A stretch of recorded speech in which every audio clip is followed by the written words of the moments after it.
اور کوئی غیب تم سے نہا ہو بھلا جب خدا ہی نہ چھپا رہا تم پر کروڑوں درود و سلام صلی اللہ علیہ میرے رسول کریم صلی اللہ علیہ وسلم بیٹھے مدینے میں۔ اب حدیث کا میں نے ابھی تک آپ کو جتنے حوالے دیے میں نے آپ کو دیے ان کتب سے جن کتب پر لوگ اختلاف کم کرتے ہیں۔ صحیح بخاری شریف کا دوسرا حوالہ سنیں۔ حدیث کے راوی حضرت جناب سیدنا انس رضی اللہ تعالیٰ جنگ موتا ہو رہی ہے اور مدینے سے ہزاروں میل دور ہے۔ کتنی؟ ہزاروں میل دور۔ نبی پاک صلی اللہ تعالیٰ علیہ وسلم نے جب جنگ کے لیے بھیجا نا تو میرے رسول کریم صلی اللہ علیہ وسلم نے جھنڈا دیا حضرت زید بن حارثہ کو رضی اللہ تعالیٰ عنہ، اور حضور نے فرمایا زید تم نے جھنڈا ہاتھ میں رکھنا ہے، جھنڈا تمہارے ہاتھ میں رہنا چاہیے۔ اگر تم شہید ہو جاؤ تو یہ جھنڈا جعفر طیار کو دے دینا، اور اگر وہ شہید ہو جائے تو عبداللہ بن رواحہ کو دے دینا۔ اگر وہ بھی شہید ہو جائے تو جس کو پھر تم بہتر سمجھو سارے مسلمان اس کو۔ یہ کہہ کے بھیجا، یہ لفظ حضور ساتھ نہیں گئے، ساتھ وہاں نہیں گئے، بیٹھے ہیں مدینے میں، بیٹھے ہیں مسجد نبوی میں، بیٹھے ہیں محبوب اپنے روضے والی جگہ پہ۔ اور انس بن مالک فرماتے ہیں اچانک مصطفیٰ کی آنکھوں میں آنسو آئے، وہاں بیٹھے حضور، وہاں بیٹھے۔ ارے بے خبر ہو جو غلاموں سے واقعہ کیا ہے، دور بیٹھے روئے۔ یا رسول اللہ کیا ہوا؟ فرمایا میرا زید شہید ہو گیا ہے، میرا زید۔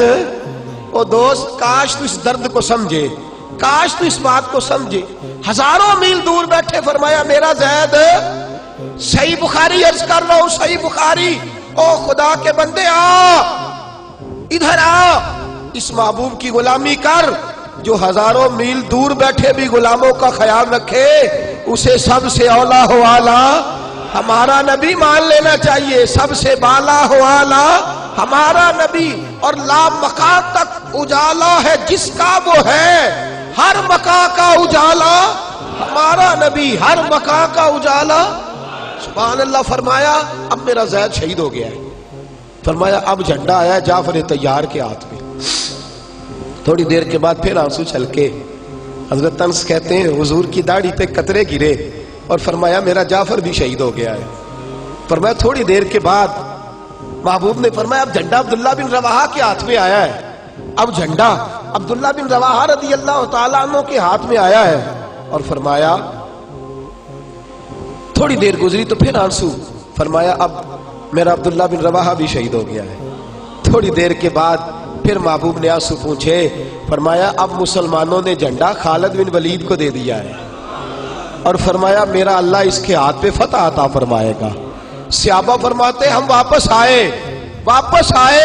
جناب انس بن مالک، یہ لفظ بخاری میں نہیں ہے، یہ امام نووی کے، بخاری کی حدیث یہاں تک۔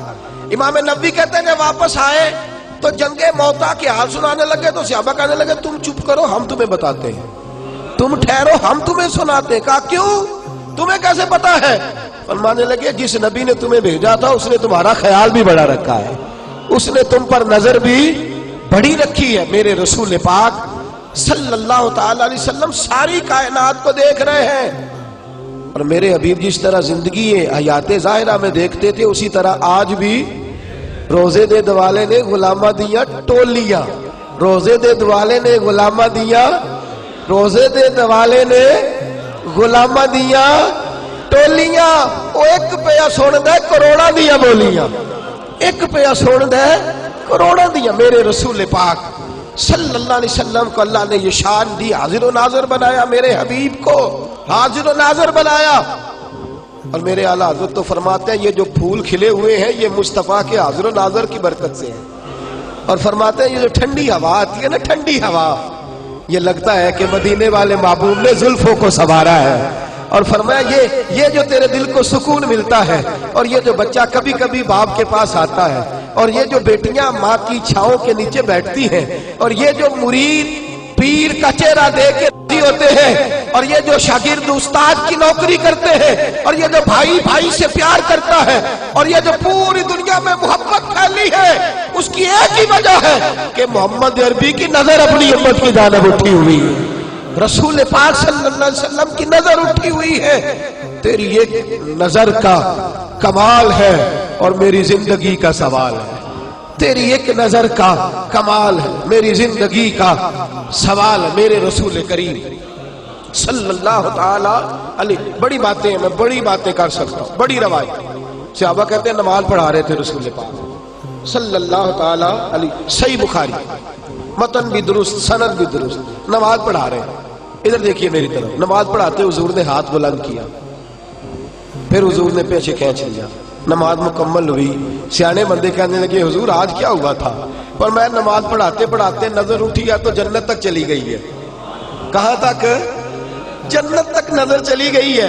فرمایا انگوروں کا خوشہ لٹک رہا تھا، دل کیا توڑ کے تمہیں دے نہ دوں، توڑ کے تمہیں.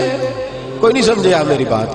حاضر و ناظر کو سمجھنا میرے دوست. میرے حبیب فرماتے میں کھڑا ہوں زمین پہ، جنت میں صرف میری نظر ہی نہیں جاتی، میرا ہاتھ بھی پہنچ جاتا ہے. نظر ہی نہیں جاتی، ہاتھ بھی پہنچ جاتا ہے. بھائی سعودی عرب تو یہاں سے تھوڑے فاصلے پہ 4 گھنٹے لگتے ہیں، بندہ پہنچ جاتا ہے. 5 گھنٹے لگتے ہیں، پہنچ جاتا ہے. اور اگر پہنچنا ہو جنت میں تو زمین سے آسمان 500 سال کا سفر ہے. اتنا ہی پہلا آسمان موٹا ہے، پھر دوسرے سے تیسرا 500 سال، پھر اتنا ہی وہ موٹا ہے. ان سب کے اوپر سدرۃ المنتہا، اس کے اوپر پھر جنت. میرے حبیب فرماتے ہیں میں تو ہاتھ بڑھاؤں تو میں ہزاروں میل دور تک میرا ہاتھ جاتا ہے اور خوشہ توڑنے کی طاقت رکھتا ہوں. جس نبی کا ہاتھ جنت تک جاتا ہے اس کا پاکستان تک نہیں آتا، جس کا ہاتھ جنت تک جاتا ہے اس کا ہاتھ ہندوستان تک نہیں آتا. بریلی کے امام فرماتے ہیں لا مکان تک اجالا ہے جس کا وہ ہے، ہر مکان کا اجالا، ہر مکان کا اجالا سب سے اولا ہو آلہ ہمارا نبی، سب سے بالا ہو آلہ ہمارا نبی. اور کیا ارشاد فرمایا میرا ہاتھ پہنچ گیا تھا، میں توڑنے لگا تھا. حضور فرماتے ہیں اگر میں توڑ کے لے آتا، گوشہ ایک تھا، ایک خوشہ تھا انگوروں، اگر لے آتا تمہیں دے دیتا، تم قیامت تک کھاتے رہتے، اس نے ختم ہی نہیں ہونا تھا. قیامت تک کھاتے رہتے، اس نے ختم. لیکن میں نے کہا جنت راز ہے تو راز ہی رہنا چاہیے.